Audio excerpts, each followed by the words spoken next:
by our beloved Governor Attorney Henry S. Waminan na mao ang pag-asenso sa matag individual, matag pamilya, mga kabaranggayan, matag pamilya, lokalidad o kinatibukang probinsya sa Misamis Occidental, guided by our five mantra nga kitang mga Misamisnon, magpuyong, malinawon, malamboon o malipayon. I'm proud Misamisnon ko, kini siya git sa dughan ko, diri na ka. At makamot lang nato ang asenso kung ma-feel na nato each and every one of us individually nga ang 5Ms na kanato Misamisnon nga nagpuyong, malinawon, malambuon o malipayon. That's the benchmark nga na-asenso na ta tagsa-tagsa kanato ato ang tagsa-tagsa ka pamilya.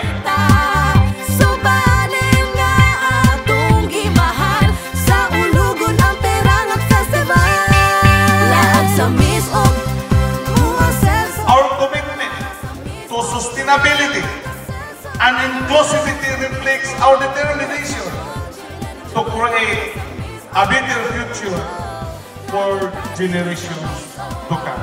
It is without a doubt that our collective efforts are beginning to bear fruit, from improved healthcare and education to infrastructure that connects our people and uplifts lives. Misamis Occidental is on the rise. Truly, Miss Oc at 95? Pakpakan nato ang atong tagsa-tagsa kakaugalingon.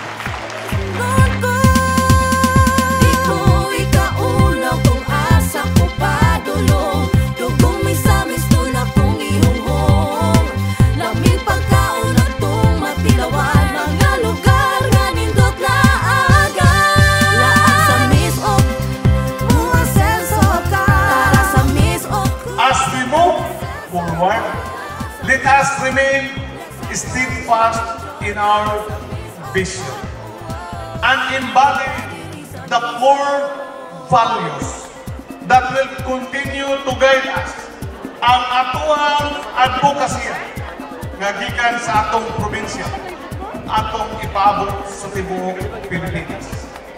From the 5Ms Development Trust hangtod sa Asenso Kabataang Pilipino, Asenso Pamilya o Asenso para sa bawat Pilipino.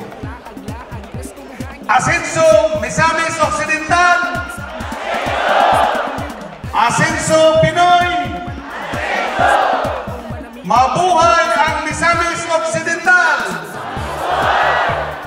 On this note, as your governor of the province of Misamis Occidental, I now declare the 95th provincial anniversary of Misamis Occidental officially open.